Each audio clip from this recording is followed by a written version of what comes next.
Bonjour et merci de votre présence. Alors, je suis honorée d'être là aujourd'hui avec Josiane Cornelou pour vous présenter le rapport qu'on a présenté ce matin en comité d'évaluation et de contrôle des politiques publiques sur la prise en charge des troubles psychiques chez les personnes placées sous main de justice.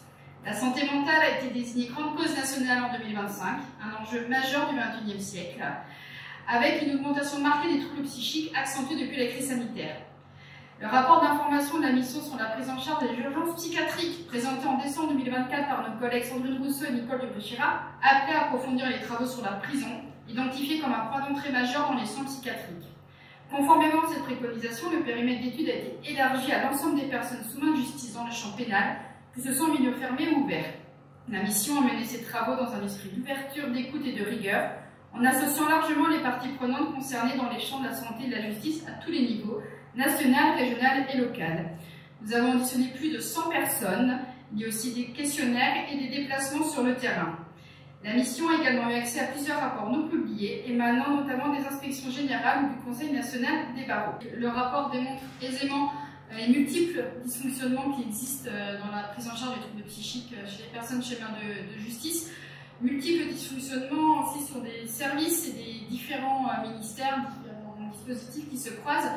Je pense évidemment à l'ASE qui est vraiment défaillante aujourd'hui. On a bien vu dans toutes nos auditions, dans tous nos déplacements, à quel point la défaillance de l'ASE sont ressorties. Il y a un réel impact sur le parcours de vie des personnes et, qui peut potentiellement les amener du coup à l'incarcération, à avoir des troubles psychiques. Donc il est vraiment urgent de remettre les moyens dans l'aide sociale à l'enfance. Aujourd'hui, nous, la société, nous ne protégeons pas nos enfants et il faut vraiment le faire beaucoup plus sérieusement. Évidemment, on a évoqué la crise de la psychiatrie publique qui ne peut pas aujourd'hui, qui ne peut plus prendre en charge en amont, qui soit le fait mal, soit provoque des ruptures de soins.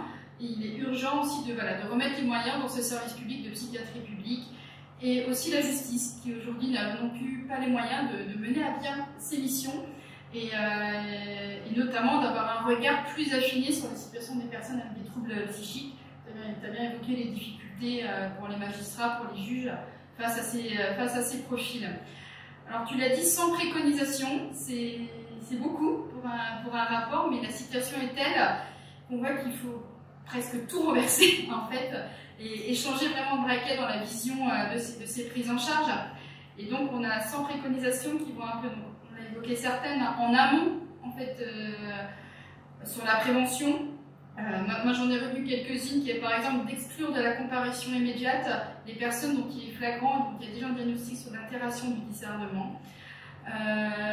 On propose aussi de mettre en place une permanence où, qui a la présence d'un personnel de santé spécialisé en santé mentale dans chaque commissariat, unité médico-judiciaire pour que dès la garde à vue, on puisse au moins repérer les difficultés, les troubles, et pouvoir orienter et avoir la suite de la procédure qui tienne déjà compte de ces difficultés. L'une des problématiques majeures, évidemment, c'est le temps de la détention. Quand on a un trouble psychique, avec en plus aujourd'hui des politiques de surenchère pénale qui provoquent une surpopulation carcérale, qui complexifient encore plus les prises en charge. Donc, nous avons des conditions de détention qui sont dégradées et de coup deviennent dégradantes. Et quand je dis ça, je pense aux personnes détenues, mais aussi aux professionnels, en premier lieu les professionnels de la pénitentiaire, qui sont en première ligne face à ces difficultés, ils nous l'ont dit, hein. Ils sont en difficulté, certaines d'ailleurs, les demandes de formation sont assez parlantes sur ce sujet. Et donc voilà, on propose aussi de continuer les formations des professionnels, mais aussi de corréler le financement aux effectifs réels. Aujourd'hui en détention, les effectifs sont faits sur les chiffres théoriques, mais avec la surpopulation carcérale, ça ne correspond plus du tout. Il nous semble important aussi de travailler une convention police-justice psychiatrie sur tous les territoires pour que chacun puisse se connaître. On a bien vu que les initiatives locales, ça marche aussi par des personnalités, le fait d'échanger ensemble, de se connaître et donc de systématiser ces conventions. Et je crois que notre rapport le démontre, on ne peut plus passer à côté de la discussion autour de la régulation carcérale, qui aujourd'hui devient pour moi l'une presque des préconisations prioritaires. Il y a également l'enjeu de la sortie de détention. Et là, on a vu beaucoup de trous dans la raquette face à cette situation où on voit des personnes qui sortent de détention, qui n'ont pas accès de suite à leurs droits sociaux, qui retombent dans une boucle de précarité, et on connaît la difficulté dans ces cas-là et le risque de récidive.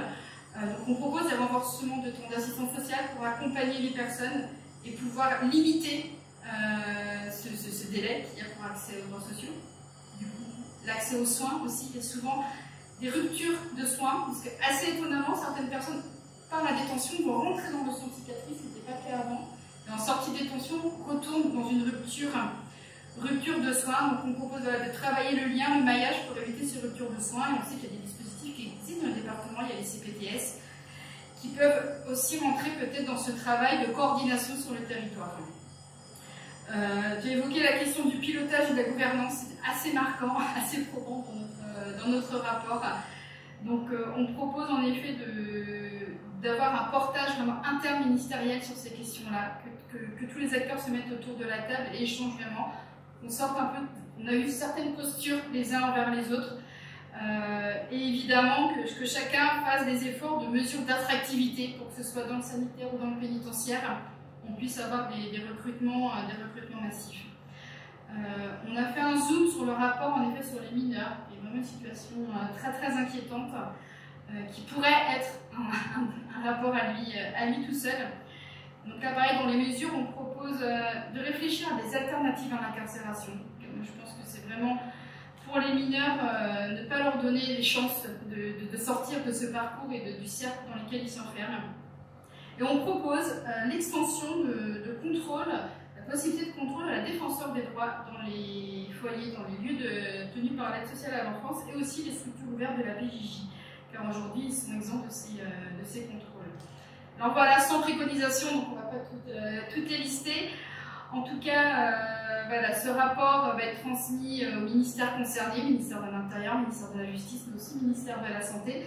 Nous allons solliciter les commissions aux affaires sociales et les commissions des lois pour présenter le rapport au commissaire.